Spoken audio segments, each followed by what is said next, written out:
많은 분들이 그래요. 집값 떨어진다는 얘기도 있던데, 뭐 반토막 난다, 뭐 유튜브 틀면 맨날 막 반토막 난다 그러던데. 그 반토막 난다고 얘기하시는 분들, 저도 이제 가끔 저희 사무실에서 많이 마주치는데, 멈춘 시계도 하루에 2번은 맞아. 사과 좀 했으면 좋겠어. 15년 전부터 계속 반토막 난데, 저는 사과를 요구합니다. 5명 중에 1명만이 자수성가형 투자가 돼요. 근데 우리 행크TV를 구독하시는 많은 분들은 이 5명 중에 1명 되고 싶은 분 아니에요? 조금 비범한 미래를 꿈꾸니까 이거 찾아보고 공부하고 뭐 인사이트를 얻으려고 하는 거 아니에요? 이게 무슨 말이냐? 네, 행크TV 구독자 여러분 안녕하십니까? 머니트레이너 김경필입니다. 제가 대한민국에서 아마 유튜브 알고리즘에서 노출은 1위일 것 같아요. 제가 누구다 라고 얘기는 못하지만 얼굴을 어디선가 본 것 같다 라고 하는 걸로 굉장히 많은 분들이 알아보고 있는데, 행크TV에 나오게 돼서 오늘 또 재밌는 이야기, 여러분들에게 좀 도움이 될 수 있는 이야기 많이 나눠보도록 하겠습니다. 많은 분들이 생각할 때 아파트에다가 저는 투자라는 말을 붙이는 걸 그렇게 썩 좋아하진 않습니다. 왜 투자라는 말을 붙이냐면 내 돈으로 사는 게 아니야. 지금 대부분 사람들이 남의 돈을 땡겨와서 이자를 내다 보니까 이제 투자라는 이야기를 한 걸 수도 있죠. 자산 중에서 유일하게 투자자의 컨디션에 따라 수익률이 달라지는 자산이 아파트예요. 여러분 주식 한번 생각해 보세요. A라는 종목이 있어요. 근데 어떤 사람이 사느냐에 따라서 그 주식 투자는 시기만 똑같으면 수익률이 똑같죠. 근데 아파트는 대부분 대출을 받아서 사니까 대출을 안 받고 현금으로 사는 사람도 있고 대출을 왕창 땡겨서 사는 사람, 수익률이 달라져요. 그렇기 때문에 사면 안 되는 사람이 있고 사야 될 사람이 있는 거예요. 그러니까 하나를 놓고 이거 지금 이 아파트 사도 됩니까? 이런 질문이 가장 바보 같은 질문인 게, 사는 사람 컨디션에 따라서 성공한 투자일 수도 있고 실패한 투자일 수도 있게 되는 거죠. 그래서 가장 주의해야 되는 것은 뭐냐, 주식은 없어도 아무 문제가 없는, 최근에 뭐 주식이 너무 많이 오르니까 없어도 문제가 생기던데 뭐 이렇게 얘기할 수는 있지만 그게 뭐 필수 재화는 아니란 말이에요. 그런데 아파트는 뭐예요? 필수 재화야. 이거 없이 살 수가 없어. 뭐 단독주택에 사시려고요? 뭐 그렇게 막 마당 잔디밭에 강아지 풀어놓고 그런 데 사시려고? 물론 그런 데 사는 분도 있고 그런 걸 선호하는 분도 있는데, 제가 왜 아파트를 얘기를 하냐면 이게 참 너무 죄송한 얘기인데, 옛날에 여러분들의 선배님들은 그냥 50대까지 열심히 일하고 그냥 나 저기 자연과 더불어서 그냥 마당 넓은 집에 강아지 풀어놓고 난 은퇴하면 그런 데 살 거야. 그분들은 은퇴하고 20년 안 돼서 돌아가셨어. 그러니까 그냥 노후는 그냥 10몇 년 그냥 편하게, 우리 할머니 할아버지 세대는 일을 손에 놓고 한 10몇 년 20년 이내에 돌아가셨어. 그러니까 그렇게 전원 생활을 하실 수 있었죠. 근데 지금 잘 보세요. 1990년대생들의 기대 수명이 80대 후반 정도 될 거예요 아마. 그러니까 무슨 얘기냐면, 자칫 잘못하면은 평균보다 재수 없어갖고 조금 더 건강하잖아. 그냥 100세 살아요. 그럼 어떻게 되는지 아세요? 여러분 지금 머릿속에 나 55세까지만 일하고 60세까지만 일하고 은퇴해야지. 그럼 소득 없어지고 40년 살아야 된다는. 그게 될 것 같아요? 안 되죠. 그럼 무슨 얘기야? 현직에서는 55세, 60세까지 일 못하더라도 10년, 15년은 그래도 옛날보다는 훨씬 더 소득이 적더라도 뭔가 이렇게 사회활동, 경제활동을 해야 돼. 사회활동, 경제활동 할 수 있는 일자리 어디 있어요? 도시에 있잖아. 도시 떠날 수 있냐? 못 떠난다니까. 못 떠나니까 도시에 있어야 돼? 그럼 도시에 있으면 어디 살 것 같아? 아파트에 산다. 100%에 100%. 지금 대한민국이 거의 60%가 이제 아파트인데, 이게 사실 여러분 아시겠지만은 아파트라는 게 왜 이렇게 주목을 받느냐? 아파트가 좋은 점도 있죠. 보안도 좋고 편리하고. 근데 안 좋은 점도 있지. 층간소음도 있고, 그 다음에 좀 자연 친화적이지 않을 수도 있고 뭐 이런 거 있지. 근데 이제 문제는 도시에서 생활하는 사람들이 경제활동하기에 가장 적합한 주거는 아파트예요. 이건 아무도 부인 못한다. 근데 아파트는 부동산이야. 부동산 그러면 싫어하는 분들 많아. 난 돈이 그렇게 묶이는 거 싫어요. 근데 여러분 잘 생각해 보세요. 부동산인데 현금화가 어려워요? 아파트가? 한 2천만 원만 깎아 팔면 바로 나갈걸요? 캐시어빌리티가 있다. 한마디로 말해서 뭐 임야나 토지가 아니잖아. 이게 현금하고 똑같은 부동산이야. 그러니까 뭐 아파트가 있다 그러면 3천만 원만 깎아주면 그냥 나가. 현금화도 잘 되지, 자산 가격도 상승하지, 내가 살면서 편리하지, 경제활동 오래 할 수 있지. 이거를 안 하고 도대체 뭘 하겠다는 거냐. 그러니까 아파트를 사야 된다는 얘긴데, 지금 막 아파트 올해 엄청 올랐는데 막 지금 빨리 이 비싸진 가격에도 추격 매수를 해야 된다는 얘기냐? 그런 뜻이 아니라, 가격이 오르면 막 관심을 갖다가 또 가격 안 오른다 그러면 또 이게 아니고, 언젠간 사야 될 거니까 그런 거에 일비일희하지 말고 차근차근 계획을 세워서 5년, 10년, 15년 안에 어떻게든 나에게 잘 맞는 아파트를 만들자. 그거 계획 세우자. 그거 오해를 해가지고 지금 아파트가 엄청 오니까 빨리 지금 추격 매수를 해라. 그런 내용이 아니다. 하나씩 보자면 왜 이렇게 지역마다 집값 차이가 크냐라고 얘기하면 이거예요. 30년 전에는 집값 차이가 그렇게 안 컸는데 왜 지금은 그렇게 집값 차이가 클까요? 그거는 소득 때문에 그렇습니다. 수요 공급이 아니에요. 30년 전에 직장인 중에 최고 많이 버는 사람 500만 원. 30년 전 얘기예요. 그럼 직장인 중에 최고 조금 버는 사람 100만 원. 몇 배예요? 5배지 5배. 근데 지금 경제활동하는 중에 제일 많이 버는 사람 한 달에 3억. 한 달에 3억 벌어. 그럼 제일 조금 버는 사람 200만 원. 몇 배야? 150배 아니야? 그러니까 옛날에 5배 차이 나던 게 지금 100배, 150배죠. 여러분 잘 보시면 아시겠지만 한계 소비 성향이라는 게 있습니다. 한계 소비 성향. 이게 뭐야? 말이 좀 어려운데 그냥 간단하게 얘기하면 갑자기 없던 돈이 생겼을 때 누가 빨리 쓰냐 이거예요. 3천만 원 버는 사람이 있어. 근데 10%가 더 생겨. 3,300이 들어와. 300만 원이 더 들어온다. 300만 원 버는 사람이 있어. 10%가 더 들어와. 30만 원이 더 들어와. 누가 빨리 쓸 것 같아? 300만 원 버는 사람은 갑자기 300 벌다가 이번 달에 330 들어오잖아요. 30만 원은 빛의 속도로 써버립니다. 왜? 소비에 갈증이 있기 때문에. 3천만 원 버는 사람인데 갑자기 10%인 300만 원이 더 들어와. 못 써요. 시간이 없어. 그 사람은 뭐 3천만 원 번다고 하루 10끼 먹지는 않을 거 아니야. 그러니까 못 써. 그럼 못 쓰면 어떻게 돼? 쌓여. 통장이 자꾸 커져. 딴 일 하다가 딱 보면 벌써 몇 억이 이거 어떡하지? 그러니까 한계 소비 성향이 소득이 높은 사람들은 낮기 때문에 새로 증가되는 소득을 소비를 못하니까 그 잉여 소득을 어딘가에 투자하려고 그러는 거예요. 그러니까 부자와 가난한 사람이 소득 상승률이 다른 건 아니에요. 똑같이 10%씩 올라가는데 여기 덩치가 크니까 쌓이는 돈이 크죠. 그러니까 한마디로 얘기해서 소득이 높은 사람들이 들고 다니는 가방이 자꾸 비싸지고 소득이 높은 사람들이 타는 차가 비싸지고 소득이 높은 사람들이 거주하는 아파트가 비싸지는 거죠. 그러니까 결국은 이것은 자본주의가 성숙해지면서 발생하는 양극화의 결과물이다. 제가 10년 전부터 이 얘기를 했는데 안 믿더라고 사람들이. 10몇 년 전부터 이 양극화는 생각한 것보다 훨씬 더 벌어질 겁니다. 제가 심지어 어떤 얘기했냐면 2011년도에 서울경제TV인가? 14년 전이야. 그때 제가 뭐라고 그랬냐면 인터뷰에서 서울 아파트는 10년 내로 평당 가격이 5천이 넘을 수도 있다. 서울 아파트 평당 가격이 1,500이던 시절이야. 그랬더니 인터뷰 끝나고 저 사람 좀 미친놈이니까 저한테 앞으로 못 나오게 해라 이렇게 얘기해요. 지금 보세요. 15년 전에 예견한 거 제가 평당 5천만 원 넘을 거라 그랬죠. 제 예상이 맞았어요? 틀렸어요? 틀렸죠. 나 5천이라 그랬는데 지금 2억이야. 제일 비싼데. 그러니까 제가 무엇을 상상하든 그 이상을 보게 되는 게 초양극화예요. 왜 양극화되냐고요? 제가 아까 얘기했잖아요. 3천만 원 버는 사람과 300만 원 버는 사람이 똑같이 10%씩 소득이 늘어나도 3천만 원 버는 사람은 그 소득을 바빠서 소비를 못한다. 이게 바로 한계 소비 성향의 차이가 양극화를 만들고 있는 겁니다. 절대적이죠. 제가 이 얘기를 15년 전부터 했어요. 똘똘한 아파트. 무조건 양극화되기 때문에. 이렇게 얘기해요.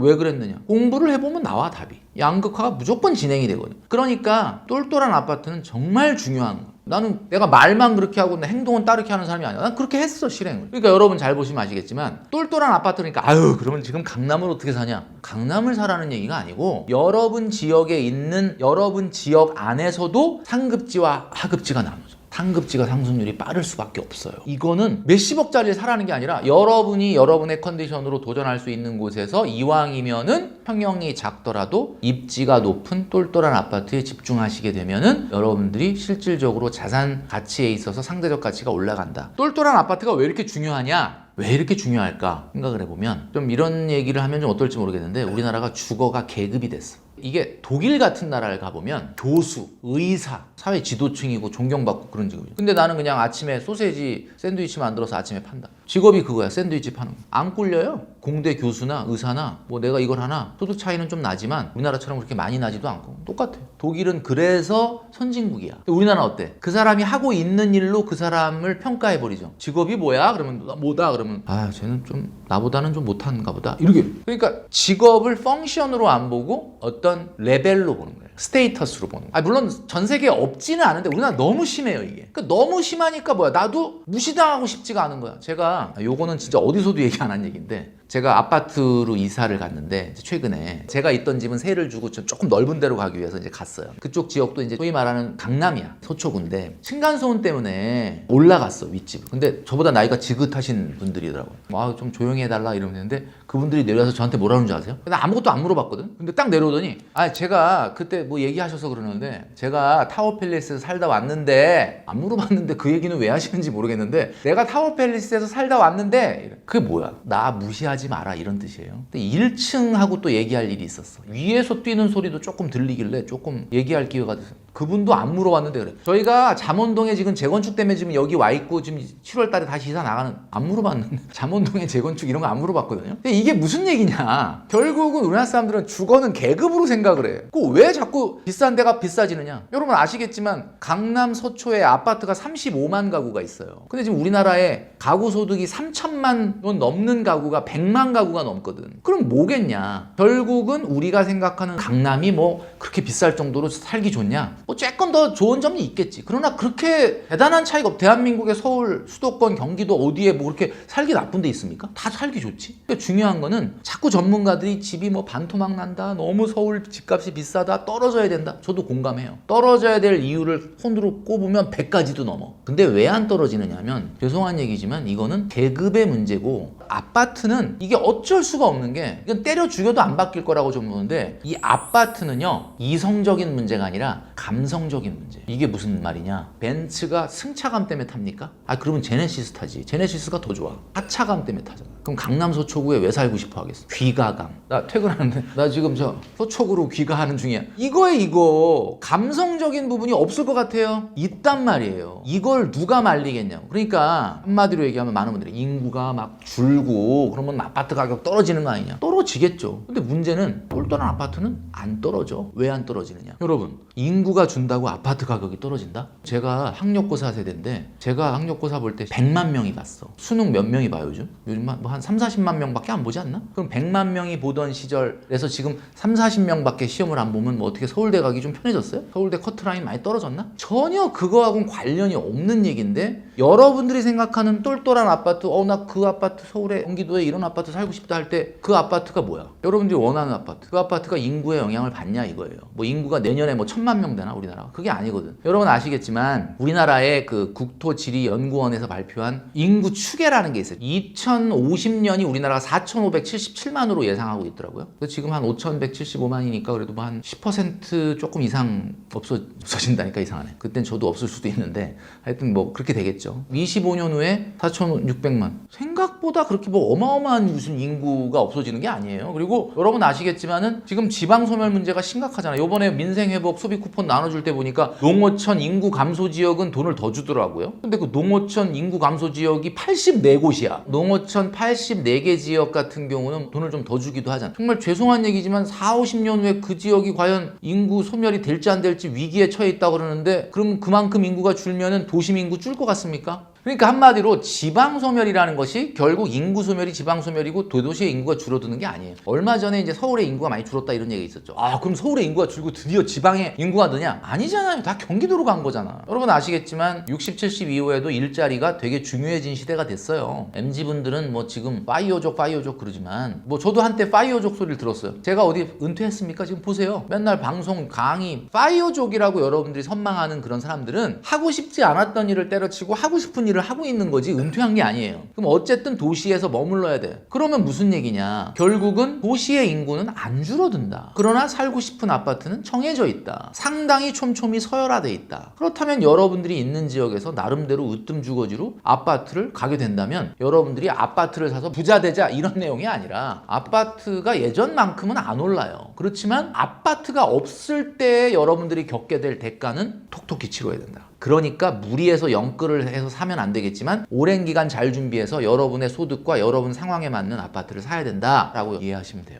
적절한 레버리지. 이거 제가 딱 정해드릴게요. 지금 현재 주담대 이자율이 4.5% 정도 됩니다. 이런 정도의 금리라고 한다면 1억을 대출받으면 1년에 이자만 거의 500만 원 가까이가 나가요. 이런 정도의 사인자본 비용을 내면서 집을 산다면 제가 봤을 때는 앞으로 아파트가 얼마나 상승하느냐에 따라 다르겠지만 수도권을 기준으로 했을 때 아파트는 앞으로 10년 평균 매년 5% 이내로 오를 겁니다. 자, 한번 생각을 해보세요. 수도권을 기준으로. 물론 입지마다 달라서 뭐 더 올라가는 데가 물론 있지만 이런 거 다 빼고 수도권 평균을 봤을 때 제가 5%라고 얘기했던 이유는 뭐냐? 5%에 수렴하게 돼 있어요. 집이라는 거는 1년, 2년, 3년 동안에 오를 상승률을 예측하라면 어렵지만 10년, 15년간 평균 상승률을 예측해라. 그럼 이건 쉽습니다. 이게 왜 쉽냐? 과거의 사례를 보면 10년, 15년의 평균 상승률은 결국 집을 산 시기에 국채 10년물 금리 플러스 1, 2% 안으로 들어와요. 거의 그렇게 되거든요. 그러면 지금 우리나라가 국채금리 10년물 금리가 뭐 3% 조금 안 되는 수준이니까 3%라고 치면 플러스 1, 2% 해도 수도권은 5% 이상 안 오른다. 그럼 5% 이상 안 오르는 아파트를 4.5의 이자를 내면서 산다면 여러분들이 집을 안 샀을 때 어디 가서 전세자금 대출이잖아, 월세를 내야 되는 비용을 감안해 봤을 때는 집값의 한 30%? 조금 뭐 빨리 내가 내 집에 갖고 싶어서 한 40%? 거기까지는 일단은 괜찮아요. 아주 나쁜 망한 투자는 아니에요. 근데 40% 것보다 더 현격하게 많이 받는다? 그거는 상당히 재미없는 투자가 될 가능성이 많다. 물론 뭐 거주 가치를 돈으로 환산할 수 없죠. 나는 뭐 대출 받아도 나 이 아파트에 살면서 내가 아이 키우면서 살고 싶다. 뭐 그러면 할 말은 없는데 계산기상으로 수익률에 투자 수익률로 놓고 봤을 때는 30-40%보다 더 받고 집을 산다면 지금 4.5% 주담대 이자율에서는 앞으로 올라가는 상승률을 계산했을 때는 상당히 재미없는 투자다. 이렇게 말씀드릴 수 있어요. 그럼 거꾸로 얘기하면 뭐예요? 지금 이 행크TV를 보시는 많은 분들 30-40% 이내로 대출을 받으면 살 수 있다. 그럼 사셔도 돼요. 필수 재화잖아. 100% 투자 대상은 아니야. 내가 들어가 살 거잖아. 30-40% 정도 이내로 대출을 받을 수 있다면 여러분은 굉장히 나쁜 투자를 하는 것은 아니다. 많은 분들이 그래요. 집값 떨어진다는 얘기도 있던데 뭐 반토막 난다 뭐 유튜브 틀면 맨날 막 반토막 난다 그러던데 그 반토막 난다고 얘기하시는 분들 저도 이제 가끔 저희 사무실에서 많이 마주치는데 사과 좀 했으면 좋겠어. 15년 전부터 계속 반토막 난대. 저는 사과를 요구합니다. 왜냐? 아니 물론 그분들 예상이 맞을 수도 있고 틀릴 수도 있죠. 근데 문제는 멈춘 시계도 하루에 2번은 맞아. 근데 어떻게 15년 내내 그렇게 떨어진다 그러는데 15년 동안 떨어졌어요 어디? 도대체 그분들은 사과라도 내가 그동안에 예측을 좀 잘못했네 이러고 나와야 되는데 그냥 안면 몰수하고 계속 나와서 떨어진다고 얘기하면 도대체 어떻게 믿냐. 물론 뭐 떨어진다고 해야 조회수가 잘 나온다는 건 저도 이해는 하는데 여러분 우리나라는 집값이 과거보다 안 올라가는 건 분명해요. 왜냐하면 국채 10년물 금리가 2000년대 초반에는 7-8%였고 지금 3%니까 당연히 지금 집을 사면 옛날만큼 안 올라가지만 대한민국은 디플레이션 경제가 아닙니다. 일본은 디플레이션 경제니까 집이 떨어지는 일이 많죠. 뭔가 물건을 사도 올해 살까 내년에 살까 내년이 더 싸. 집도 올해 살까 내년이 살까 내년이 더 싸. 이게 디플레이션 경제거든요. 그러니까 소비가 감소되고 경제가 그렇게 되는 거잖아요. 근데 우리나라는 여러분도 아시겠지만 인플레이션이 2% 이하로 떨어지면 한국은행이 돈을 풀어서 2%를 맞추려고 하는 나라고 엄연히 자연적인 이런 인플레이션이 존재하는 나라이기 때문에 집값이 물론 뭐 20억 하던 놈이 어느 날 갑자기 30억 됐다가 이건 좀 미친 것 같은데 그래서 20억으로 떨어진다 뭐 그런 일은 있겠지만 일반적인 사람들이 생각하는 평균적인 수도권 집의 중위 가격이 막 10억이었던 게 5억 된다. 그런 일은 발생하지 않습니다. 정말 안타깝게도. 그러니까 여러분 그런 부분에 현혹되지 마시고 여러분의 계획을 차근차근 진행을 하셔라. 이렇게 말씀드리고 싶습니다.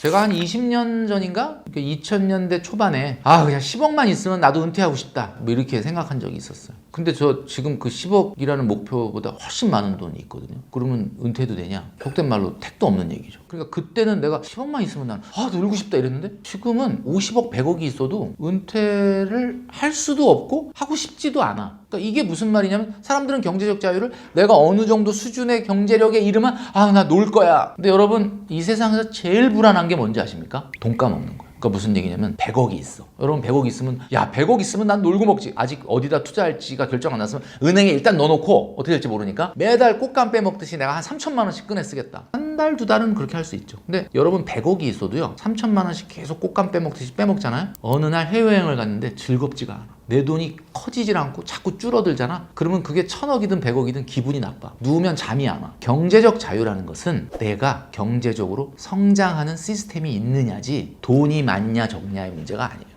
그럼 뭐 1조 갖고 있는 재벌은 왜 이렇게 고민? 나 같으면 1조 있으면 그냥 놀고 먹을 것 같은데 뭐 맨날 회의하고 회사하고 막 골치 아프고 막 그러잖아. 왜 그래? 1조를 빨리 2조로 키워야 되니까 그게 그 사람의 삶의 이유기 때문에 그런 거예요. 여러분 10억 모으면 20억 모으면 100억 모으면 은퇴할 수 있을 것 같아요? 못합니다. 저는 그렇게 봐요. 난 못해. 그러니까 여러분 이거는 내가 100억이 없으니까 100억 되면 은퇴할 것 같지. 100억 만들어 보세요. 은퇴할 수 있나? 경제적 자유는 일을 안 하는 것이 아니라 자산과 나의 삶이 같이 성장하는 것이다. 수익률 생각보다 별로 안 중요합니다. 중요한 건 여러분이 하고 있는 일이 성장을 해야 경제적 자유를 이룰 수 있다. 이렇게 말씀드릴 수 있습니다. 뭐 당연히 하죠. 재테크나 자산관리를 지금 열심히 한다고 보긴 어려워요. 왜냐면 지금은 강의, 집필, 방송 이런 활동들을 너무 많이 하다 보니까 지금은 이제 스케줄 따라다니기가 바쁘죠. 근데 이제 지금보다 훨씬 좀 젊었을 때부터 저는 돈 관리라든지 이런 재테크에 엄청나게 관심을 갖고 있었기 때문에 그때 열심히 했던 것 같아요. 지금은 솔직히 말씀드리면 재테크는 3가지의 고비라고 하거든요. 여기서 말하는 고비는 넘는 고비가 아니라 곱한다. 그러니까 한마디로 소득 곱하기 곱하기 시간 곱하기 수익률입니다. 여러분들은 어디에 신경 쓰고 계시나요? 바로 소득 곱하기 시간 곱하기 수익률 중에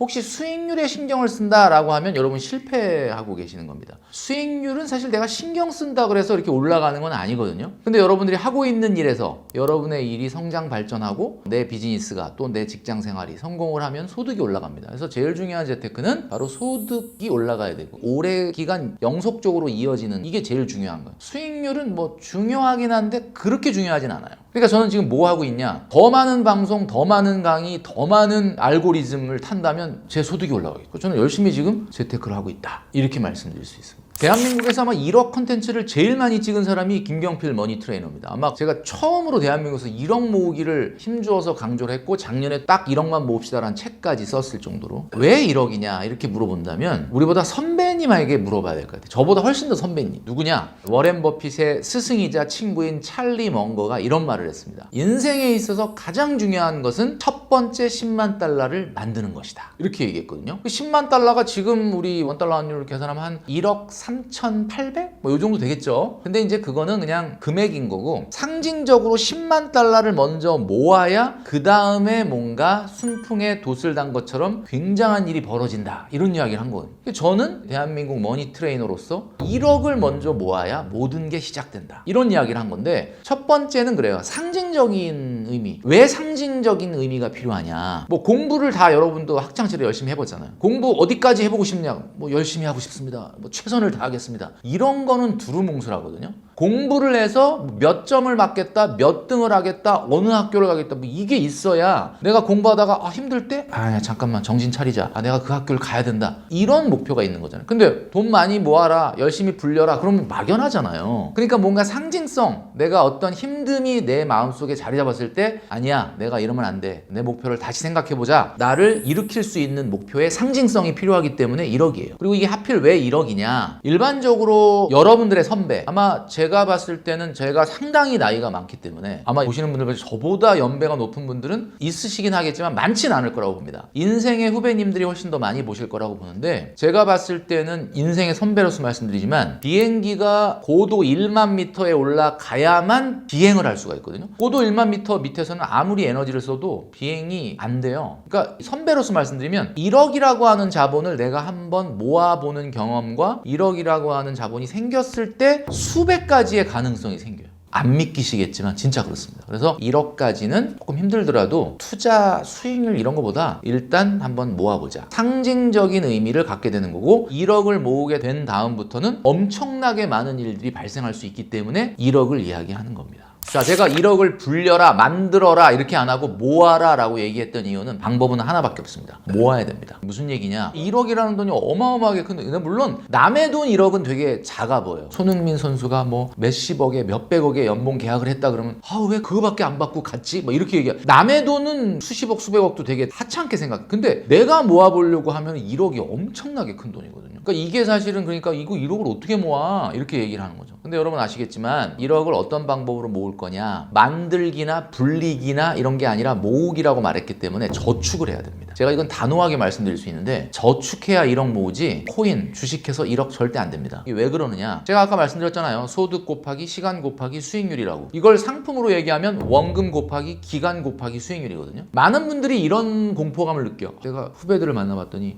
얘네들 역시 나보다 빨라. 다 비트코인이 있어. 나만 비트코인 없어. 큰일 났다. 비트코인 요 몇 년 사이에 막 몇백 %가 올라갔는데 쟤네들은 다 저렇게 돈 벌고 있는 동안 나만 우리 구독자 여러분들 그런 생각 해보신 적 있죠? 여러분 주변에 비트코인 안 갖고 있는 분이 없죠? 2030들 다 비트코인 있지 않습니까? 대한민국 2030들의 평균 비트코인 보유 금액은 120만 원이라고 합니다. 여러분 아무리 수백 %가 올라도 그분은 의미 있는 돈으로 완성하지 못한다. 주변에 S&P 500이 지난 3년간 막 30% 40% 올랐대. 나만 바보 되는 나만 벼락끄지야. 여러분 대한민국 2030들의 평균 미국 주식 투자 금액은 1,000만 원 수준입니다. 여러분 중요한 거는 원금이에요. 원금을 의미 있게 오랜 기간 동안 주식이나 코인에 넣어놓은 사람은 생각보다 극히 적습니다. 이게 무슨 얘기냐? 1억까지는 쓸데없는 소리 말고 모아라. 저는 이렇게 말씀드리고 싶고요. 모으는 방법을 알려드리자면 급여가 다 다르니까 내가 SK 하이닉스나 현대차 다닌다, 삼성전자 다닌다, 뭐 그런 분들이야 뭐 조금만 열심히 하면 한 3년 안에 모으죠. 그런 분들은. 근데 이제 내가 그런 컨디션이 아니라고 한다면 어때야 돼요? 적어도 한 5년 안에는 1억을 만들어야 되는 거예요. 야, 그러면 5년 안에 1억을 만들려면 지금 금리로 거의 한 달에 한 160만 원 정도를 저축해.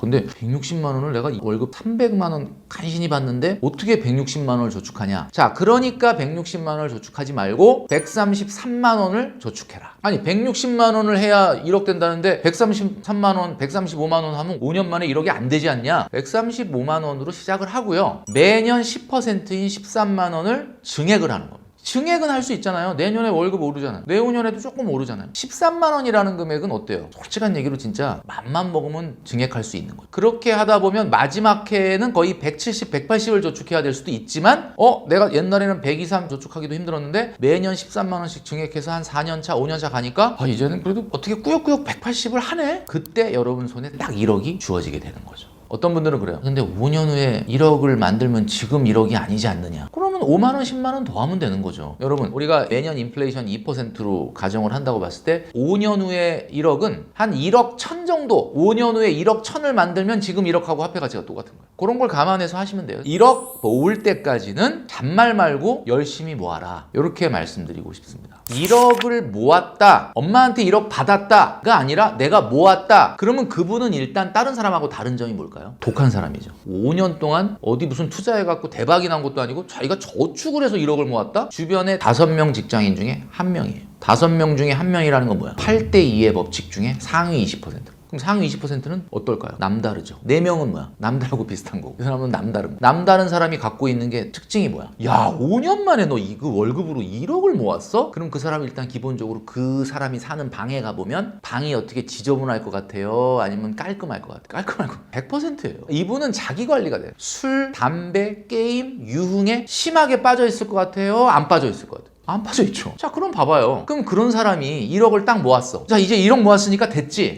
그동안에 막 160, 170 저축하느라 나 죽을 뻔했다. 그럼 이제 그 사람이 그 다음부터 저축 안 할까? 아니죠. 160, 170, 180까지 끌어올린 저축의 근육은 그대로 유지를 하면서 이제 생각을 하겠죠. 이제 1억이니까 이거 갖고 이제는 이거 어떡할까? 그러면서 이제 김경필 머니 트레이너가 만들어내는 엄청난 컨텐츠를 보면서 이거를 빨리 1억을 5억으로 10억으로 만들 수 있는 엄청나게 많은 아이디어를 생각을 하겠죠. 그러니까 기본적인 저축의 속도는 근육은 유지를 하면서 자, 이제는 무조건 예금과 적금만 하면 안 돼. 그러니까 어떤 사람은 3분의 1을 S&P 500에 투자한다, 나스닥에 투자한다, ETF에 투자한다, 뭐 이렇게 생각하고, 어떤 분은 이 1억 갖고 뭐 할까 고민하는데 저축은 계속하면서 돈은 계속 불어나는데 이제 1억이라고 하는 이 돈을 갖고 뭐 할까?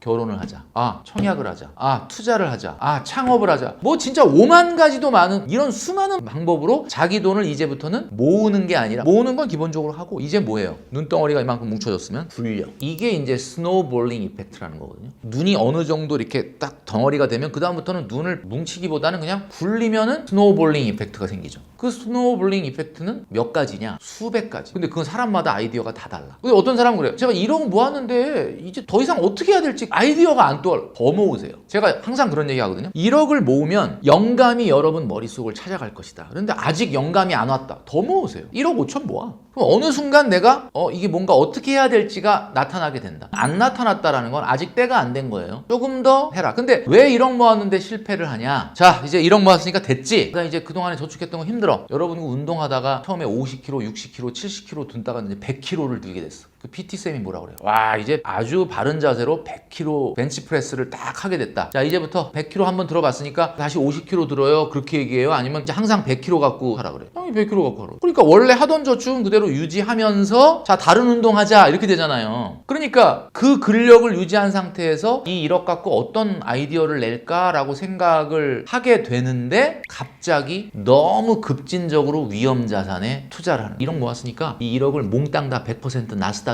집어넣자. 여러분들도 좋아하시는 이 워렌 버핏이 인생에서 중요한 거 3가지를 얘기했어. 야, 이 3가지 오늘 행크TV에서 얘기할 수 있다는 얘기. 늘 우리가 워렌 버핏을 투자의 현인으로 존경을 하지만 가장 중요한 거 3가지를 얘기해요. 순서대로 중요도가 달라. 첫 번째가 제일 중요하고 그 다음이 두 번째, 세 번째가 그 다음에. 첫 번째가 뭘 것 같습니까? 좋은 종목을 사라. 첫 번째가 놀랍게도 지속적인 저축입니다. Continuous savings. 그러니까 워렌 버핏은 투자하라는 얘기 안 했어요. 제일 중요한 게 일단 지속적으로 원금을 모아라. 이게 첫 번째야. 그럼 두 번째는 뭐야? 두 번째가 바로 순풍에 올라타는 능력. 순풍이 뭐야? 지금 어디서 바람이 불고 있냐? 바람이 불고 있는데 노를 왜 줘? 바람 불 때는 돛을 펴야죠. 그러니까 이건 어떤 결정적일 때 판단력을 얘기하는 거야. 내가 그래서 1억 모으고 나서 그냥 1억을 나스닥에 집어넣었잖아. 지금 나스닥이 너무 올랐단 말이야. 조정을 받으면 내 1억은 그대로 스크래치가 나는 거죠. 그러니까 뭐라 그랬냐? 세 번째, 워렌 버핏이 이런 얘기를 했습니다. 게임에서 퇴출될 정도의 치명적 실수를 하지 마라. 그게 뭐예요? 치명적 실수라는 1억을 모았는데 분산 투자를 해야 되겠다 생각이 들면 어떻게 해야 돼? 70%는 예금을 하고 30% 갖고 위험자산에 넣었어야죠. 근데 1억이 됐다 그래서 야 이제 1억 됐으니까 빨리 10억을 만들기 위해서 이거를 100% 코인과 주식에 넣자. 그게 워렌 버핏이 얘기한 게임에서 퇴출될 정도의 치명적 실수를 하지 마라에서의 치명적 실수. 그러니까 한마디로 얘기해서 1억 모았는데 왜 실패하느냐? 1억 모으는 것까지는 잘했는데 그 다음에 이거를 너무 급한 마음에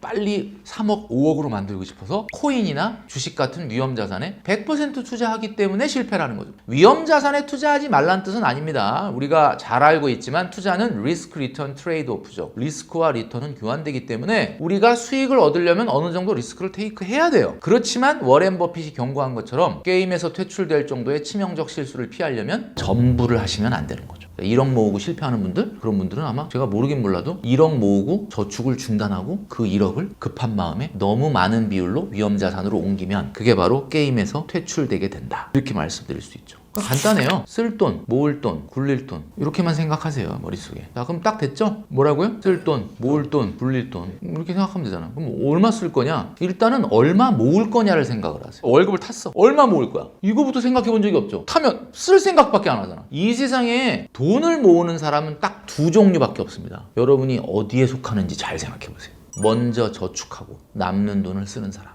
또 하나는 뭐야? 먼저 쓰고 혹시 남으면 저축하는 사람. 어디입니까 여러분? 먼저 저축하고 쓰는 사람만 목돈을 손에 쥘 수가 있는 거죠. 그러면 모을 돈을 모아. 남는 돈이 쓸 돈이 딱 정해져 있죠. 그 모을 돈 안에서 굴릴 돈, 투자에 들어가야 될 돈을 정해야 되는데 300만 원인데 난 엄마가 먹여주고 재워주고 하니까 절반은 저축하겠다. 150 딱 정했어. 150 자동이체로 빠져나가야 되는데 적금 ISA에 100만 원 넣고 50은 근데 투자해보고 싶어. 그럼 50만 원 어떻게 투자할 거냐? 나스닥 ETF를 할 건지 S&P ETF를 할 건지 아니면 무슨 배당주 ETF를 할 건지 하여튼 뭐 그건 알아서 하시는데 어쨌든 150만 원이 빠져나가. 그럼 나머지가 이제 150 갖고 이제 살림을 해야 돼. 아, 이 150 갖고 나 어떻게 살지? 자, 150을 어디에 배분해야 됩니까? 여러분, 쓰는 건 두 가지가 있어. 정기 지출과 비정기 지출. 정기 지출이 뭘 것 같아요? 정기 지출이라는 거는 레귤러가 뭐야? 항상 규칙적으로 나가. 이달에 나가고 다음 달에 나가고 매달 나가는 뭐야? 식생활, 고정비, 뭐 월세, 이자 뭐 그런 거죠. 이게 매달 나가니까 정기 지출이에요. 근데 자꾸 사람들은 정기 지출만 생각을 해. 그럼 정기 지출로 150을 쓰자. 그러면 어떻게 돼? 안 되는 거죠. 비정기 지출이 있거든.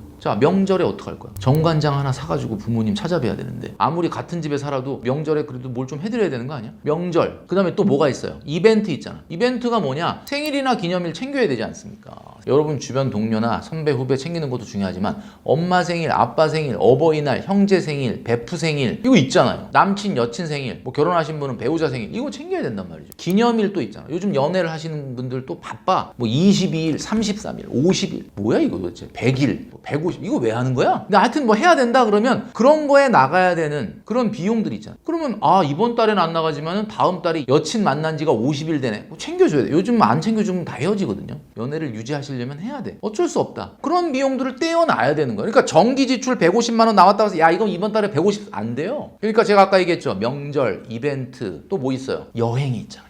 여행 뭐 매달 가진 않지만 그래도 여름 휴가든 겨울 휴가든 뭐 연차 휴가든 연휴든 가야 될 거 아니야. 그 비용 지금 제가 말한 건 명절, 이벤트, 여행 또 뭐 있을까? 경조사비? 그렇죠. 뭐 그런 거 있을 수도 있고 없을 수도 있고 그런 비용들을 미리 떼어놔야 되니까 150 중에서 일부 금액을 비정기 지출을 대비하기 위해서 떼어놔야 되는 거예요. 그러니까 떼어놓기 전에 예산을 만들어야 돼. 명절에 얼마 쓸까? 여행에 얼마 쓸까? 이벤트에 얼마 쓸까? 다 정해놓은 다음에 그걸 떼놓고 110만 원만 써야지. 그리고 40만 원은 매달 모아서 500만 원 만들어 놓고 그 안에서 비정기 지출. 그럼 잘 보세요. 이게 시스템으로 돌아간다. 누가 이기겠어? 150은 저축과 투자가 딱 자동 오토매틱으로 되고 150만 원만 갖고 살림을 하는 거야. 물론 힘들겠지. 그러나 이 힘든 세월 2년 3년 싹 지나고 나면 몇천이라는 돈이 쌓이잖아. 이게 쌓여야 사람이 살 맛이 나지 않나요, 여러분? 나는 돈을 안 버는 분들 내가 뭐 이상한 건가? 난 좀 이해가 안 가는 게 요즘 젊은이들을 만나보면 답답해요. 그냥 우울해요. 막 미래가 안 보여. 미래가 왜 안 보이냐? 통장에 돈이 안 늘어나니까 안 보이는 거죠. 여러분 부모님들이 여러분들 어렸을 때 키우면서 힘드시지만 너무 좋았다고 하시죠? 왜 좋아? 아이가 커가는 모습을 보면서 너무 좋잖아. 자, 자, 이런 거 있잖아. 우리가 식물을 키운다. 그 식물을 왜 키워? 걔가 커서 꽃을 피우고 좋잖아. 그죠? 키우죠. 강아지를 키운다. 왜 키워? 요만한 강아지가 크죠. 우리 자녀를 왜 키워? 걔가 또 커가죠. 사람이라는 거는 뭔가를 키워야 살 수 있는 거예요. 성장 발전을 해야 내가 성취감을 느끼니까 아, 우리 자녀가 큰다. 우리 강아지가 큰다. 내 꽃나무가 큰다. 내 식물이 큰다. 통장을 왜 안 키워 도대체 그러니까. 통장이 커야지 내가 기분이 좋지. 통장이 안 커. 내가 지금 직장생활 한 3년 됐는데 통장 뭐 맨날 그대로야. 나 같아도 우울감 오겠다. 지금 젊은이들이 막 우울해요. 왜 우울해? 심지어 뭐 게임의 캐릭터도 뭐 세져야지 기분 좋은 거 아니야? 난 게임 해본 적은 없지만 뭐 세지는 건지 커지는 건지 모르겠지만 뭐가 성장 발전을 해야 기분이 좋은 거 아닙니까? 인간은 성장 발전이 멈추는 순간 죽는 거예요. 그러니까 통장이 성장 발전을 하도록 하기 위해서 제가 말씀드린 돈 관리를 이렇게 나눠서 해라 라고 말씀드리고 싶습니다. 동기들인데 월급을 똑같이 받아요. 근데 너 한 달에 얼마 쓰냐? 그랬더니 난 200만 원 써. 야, 엄마가 먹여주고 재워주는데 너 한 달에 200만 원 써? 그 친구한테 얘기하는데 난 100만 원밖에 안 쓰는데. 그럼 그 친구하고 나는 무슨 차이가 있는 거냐? 그 친구는 나보다 2배만큼 돈을 쓰니까 2배만큼 더 행복할까요? 아니거든요. 그건 생활 습관이에요. 그러니까 그 친구가 200만 원 쓰고 난 100만 원 쓴다. 나는 아마 그 동기랑 월급을 똑같이 받는데 나는 200만 원 저축할 수 있고 그 친구는 아마 100만 원도 채 저축을 못하고 있을 거예요. 이런 상태로 몇 년이 딱 지나게 되면 자본의 크기 자체가 달라지는데 그래도 그 친구는 나보다 2배 돈을 썼으니까 얼마나 더 맛있는 것도 많이 먹고 좋은 데도 더 많이 가고 얼마나 행복하게 잘 지냈을까? 과연 돈을 2배로 쓰면 2배로 행복할까요? 돈을 많이 쓰는 게 행복하다라는 고정관념을 여러분 머릿속에서 빼는 순간 여러분들은 불필요한 지출을 줄일 수가 있습니다. 제가 왜 원금 곱하기 기간 곱하기 수익률에서 원금이 제일 중요하다라고 얘기하느냐? 쓸데없는 돈을 안 쓰는 소비 패턴을 갖고 있는 사람은 평생 굉장히 중요한 습관을 갖게 된 거고 불필요한 걸 안 쓰게 되면 여러분은 훨씬 더 많은 원금을 남들보다 훨씬 빨리 모을 수가 있거든요. 여러분 잘 생각해 보십시오. 집에 택배 박스 많이 옵니까? 많이 오죠. 이것저것 시키죠. 물건들을 보면 되게 싼 거야. 어떤 건 심지어 몇천 원짜리도 시키고 10,000원 이하 이런 거 시켜. 그러니까 나는 이런 쇼핑에 돈을 많이 쓰는 건 아니다. 이렇게 얘기하죠. 근데 여러분 그 자잘한 걸 쇼핑하면서 쇼핑에 대한 욕구를 해소하고 대신에 비싼 물건 안 산다 라고 하면은 여러분 괜찮은데 자잘한 것도 시키고 또 굵직굵직한 것도 시킨다. 그럼 이건 이수저도 아무것도 아닌 거예요. 그러니까 여러분 제가 봤을 때는 돈을 어디에 어떻게 쓰느냐에서 가장 중요한 거는 이 소비 습관인데 제가 항상 얘기하는 거 있지 않습니까? 머니 트레이너 김경필 멘토의 가장 명언 중에 명언이 뭐냐면 제가 제 입으로 명언이라니까 이상하긴 한데 하여튼 많이 알려져 있는 게 수익률 1% 챙기는 것보다 쓸데없는 돈 안 쓰면 그게 수익률 100%다. 이게 무슨 말이냐? 여러분이 한 달간 소비한 영수증을 다시 한번 들여다보세요. 진짜로 여러분들이 꼭 필요한 데만 돈을 썼느냐? 아니거든요. 지나고 나면 이런 건 진짜 안 사도 되는 걸 샀네? 그런 것들이 꼭 있어. 저 있을 것 같아요? 없을 것 같아요? 전 단연코 한 개도 없습니다. 불필요한 걸 쓰질 않기 때문에 항상 내가 하고 싶은 거를 다 하면서도 항상 저는 원금이 많이 남아. 왜? 저는 절대 불필요한 걸 안 사거든요. 그러면 여러분들 주변에 친구나 지인 중에 이런 사람 있어요? 없어요? 내가 개월급을 많이 아는데 벤츠를 타. 그럼 그 친구는 왜 그러는 거예요? 혹시 그 이유를 아세요, 여러분? 내가 제 월급을 뻔히 아는데 맨날 해외여행을 가. 그 친구는 왜 그러는 걸까요? 혹시 궁금해서 물어보신 적 없어요? 저는 알고 있거든요, 왜 그런지. 근데 그분이 그런 얘기는 안 하겠죠. 야, 너 왜 그러냐? 그럼 내가 허영심이 있어서 그래. 이렇게는 얘기 안 하겠죠. 그 진짜 이유는 뭐냐면 그 허영심이 왜 생기냐라는 거죠, 근본적으로. 내 친구가 월급이 빤한데 자꾸 가방을 사. 뭐 명품이 막 몇 개씩 있어. 그 친구는 도대체 왜 그러는 걸까요? 너무 궁금하죠. 제가 오늘 알려드릴게요. 일상이 안 행복해서 그래. 일상이 안 행복하다. 그 무슨 뜻이에요? 하버드 대학교의 그 제니퍼 러너 교수가 실험을 했는데 이런 습관은 감정이라는 결론이 나왔어요. 산다는 건 감정의 문제야. 이성의 문제가 아니에요. 자본주의가 이렇게 경제가 발전한 이유가 뭐야? 필요한 것만 생산하고 소비했으면 이렇게 발전 안 했지. 필요하지도 않은데 갖고 싶은 걸 만들어내니까 저거 갖고 싶다. 갖고 싶다라는 말을 한다는 거는 거꾸로 필요 없다는 얘기거든요. 무슨 얘기냐? 소비는 감정이다. 그 얘기는 거꾸로 얘기하면 과소비는 상처받은 마음의 증거죠. 그 사람은 왜 그 친구는 과소비를 하는 걸까? 왜 벤츠를 타는 걸까? 상처받은 마음이 있다는 뜻입니다. 제가 아파트에 차를 타려고 딱 내려오면은 저는 차가 아반떼야. 저를 만나면 아반떼 잘 있죠? 뭐 이렇게 얘기할 정도로 제가 아반떼를 굉장히 강조를 했는데 벤츠가 딱 보여. 그럼 나는 무슨 생각이 드냐면 이분도 마음에 상처가 크구나. 여기 또 갔는데 또 벤츠가 있어. 이분도 상처가 크구나. 물론 돈이 많아서 벤츠를 타는 분들도 있죠. 근데 제가 왜 벤츠를 유독 상처받은 마음에 빗대느냐. 물론 기분이 나쁘실 수도 있어. 나 벤츠 타는 분이 보면 내가 무슨 상처받은 마음이 있어. 진짜 부자는 벤츠 안 타요. 왜냐면 이건 뭐 지극히 제 개인적인 의견인데 진짜 부자는 그거보다 더 좋은 차 타. 벤츠를 타는 분들은 대부분이 100%는 아니지만 벤츠 타기는 좀 그런데 그런 분들이 벤츠를 타. 이게 무슨 얘기야? 상처받은 마음이 있다는 거죠. 그러면 그 얘기는 무슨 얘기냐? 거꾸로 얘기하면은 일상이 안 행복한 경우에 과소비가 늘어날 가능성이 높다. 100%는 아닙니다. 그러나 그럴 가능성이 높다. 내 친구는 소득이 빠는데 왜 벤츠를 타고 해외여행을 가느냐? 그 친구는 지금 뭔가 일상이 안 행복하다는 뜻이거든요. 소비 습관을 바꾼다는 건 여러분의 일상을 행복하게 만드십시오. 여러분의 일터 어때요? 지금 회사 가면 힘들죠?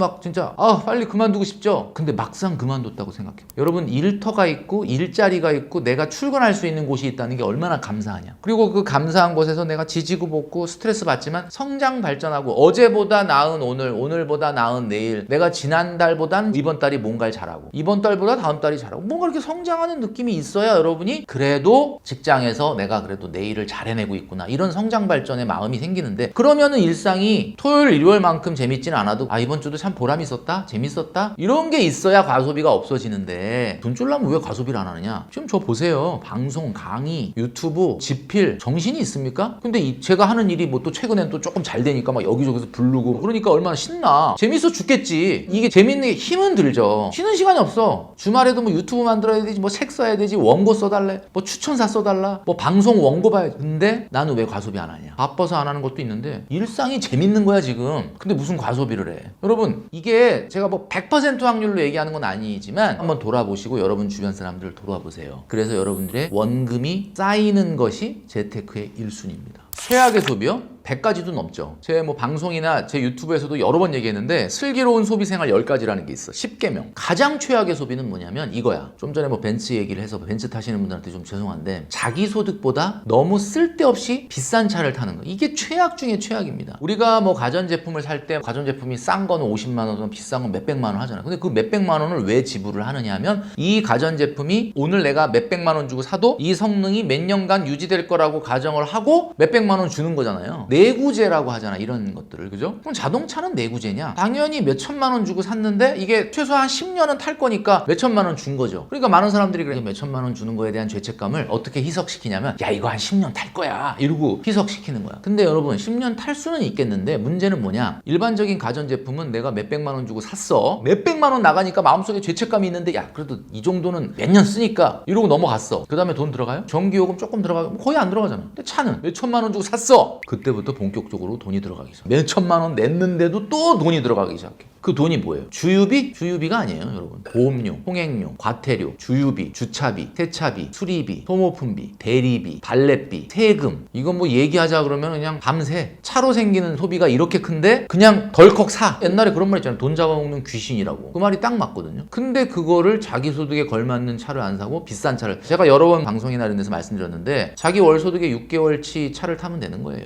그럼 내가 월급이 300이다. 그럼 어떻게 1,800만 원짜리 차를 사면 되냐? 안 되죠.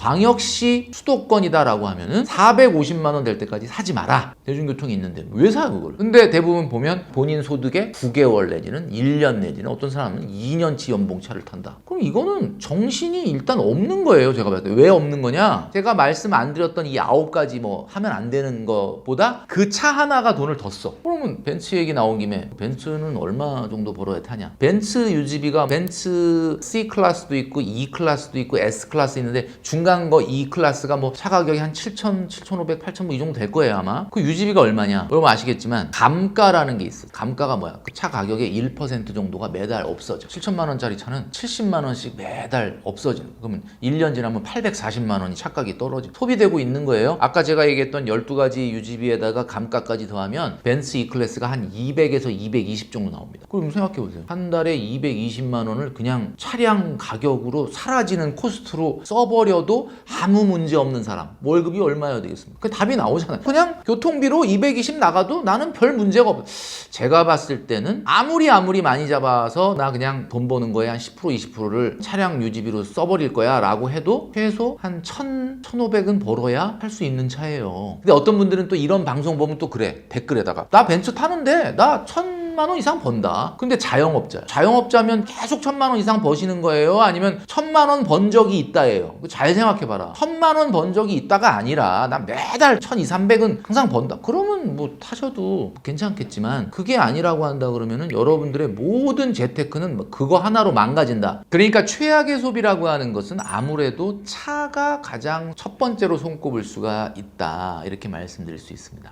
율로족들은 다 죽었죠 지금. 플렉스도 다 죽었고 이제는 과소비를 하지만 사실은 뒤에 숨어서 몰래 과소비를 하는 분들이 많죠. 이게 이제 왜냐면 사회적으로 좋은 차를 좀 타고 다니면 주변에서 약간 눈치를 본 거죠. 뭐 카푸어 소리 들을까봐. 물론 뭐 앞에서 대놓고 너 카푸어지 이렇게 얘기는 안 하겠지만 뒷담화를 깔 수도 있는 거잖아요. 그러니까는 그런 면에서 봤을 때 어쩌면 옛날보다는 막 과시하고 드러내면서 막 일부러 코로나 때 어디 가지도 못하니까 인스타그램에 자기 명품 소비하고 골프 치고 이런 거를 보여주는 사회적 현상은 옛날에 비해서 엄청나게 줄었어요. 그리고 이제 반대급부로 나타난 것이 요노족이에요. 참 좋은 현상이긴 한데 솔직히 말씀드리면 이게 5명 중에 1명이야. 그러면 4명이 뭐 잘못하고 있다는 뜻은 아닌데 그냥 그분들은 그냥 평범한 거죠. 내가 뭐 하루에 커피 한두 잔 정도 테이크아웃 뭐 커피 먹는 게 잘못이냐? 잘못 아니죠. 대한민국 직장인들의 문화 커피죠. 뭐 이것도 뭐라 그러면 내가 무슨 재미로 사냐? 그 다음에 뭐 일주일에 한두 번 정도 뭐 치킨이나 피자 같은 거 시켜 먹는 게 뭐가 문제냐? 문제 없죠. 그 다음에 뭐 문화, 레저, 운동, PT, 요가, 필라테스 뭐 이런 거 뭐가 문제냐? 문제 없죠. 근데 중요한 거는 제가 얘기했잖아요. 5명 중에 1명만이 자수성가형 부자가 되거든요. 그러면 5명 중에 4명은 실패한 거냐? 실패했다는 뜻이 아니라 그냥 남들 하는 거예요. 그게 잘못된 건 아니죠. 그러나 미래는 평범해질 수밖에 없어요. 평범함이라는 게 나쁜 건 아닙니다. 남들 정도면 된다. 그러면 상관없는 거죠. 근데 우리 행크TV를 구독하시는 많은 분들은 이 5명 중에 1명 되고 싶은 분 아니에요?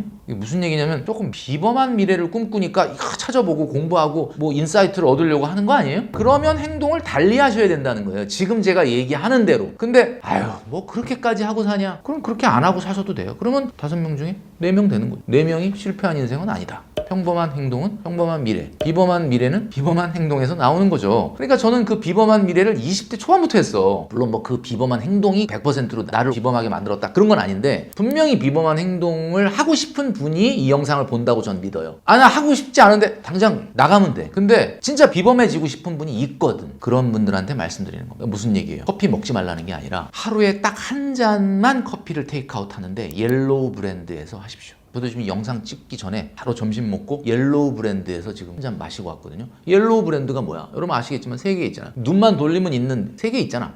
스타벅스? 그거는 테이크아웃용 커피가 아닙니다. 왜냐? 그거는 테이크아웃 하면 안 돼요. 그건 뭐야? 손님하고 대면해서 회의를 한다, 수다를 떤다, 작업을 한다. 그럴 때는 스타벅스 가야지. 근데 그게 아닌데 스타벅스 가갖고 커피를 들고 나온다? 뭐 재벌이야? 제가 봤을 땐 그건 안 돼요. 그러면 어쩔 수 없이 뭐 이렇게 공짜 쿠폰이 생겨서 뭐 그런 건 상관없는데 스타벅스에 들어가서 테이크아웃 할 때 한번 제 얘기를 꼭 생각해 주세요. 가서 내가 회의를 하냐, 수다를 떠냐, 앉아있는 것도 아닌데 잠깐만. 근데 여기는 스타벅스밖에 없어. 대한민국에 그런 데가 있습니까? 스타벅스가 있는데 주변에 둘러봤는데 옐로우 브랜드가 안 보인다? 그런 데는 없습니다. 여러분 테이크아웃용 커피는 정해져 있다. 그리고 한 잔만 마셔라. 왜 한 잔만 마시라고 그러냐? 동양인은 오전에 카페인이 들어갔을 때 그 이상을 먹었을 때는 두통이나 불면증 이런 것들이 올 가능성이 많다. 신경외과 의사 선생님이 그러시더라고요. 카페인에 대한 내성이 서양인들보다 약해. 그러니까 너무 커피 많이 마시지 마라. 오후에 꼭 먹어야 될 일 있으면 탕비실을 가라. 탕비실 다 썩고 있어 지금 커피가. 그러니까 여러분 그렇게 하시고 지금 이 얘기 딱 그래서 돈이 도대체 얼마가 절약되는데 돈 때문에 하라는 게 아니에요. 돈이야 뭐 그렇게 하면 한 달에 한 5만 원 10만 원 절약될 수는 있겠죠. 그런 행동을 여러분들이 함으로써 여러분 스스로에게 뭘 주는 거죠? 돈에 대한 태도를 다시 세울 수 있는 거죠.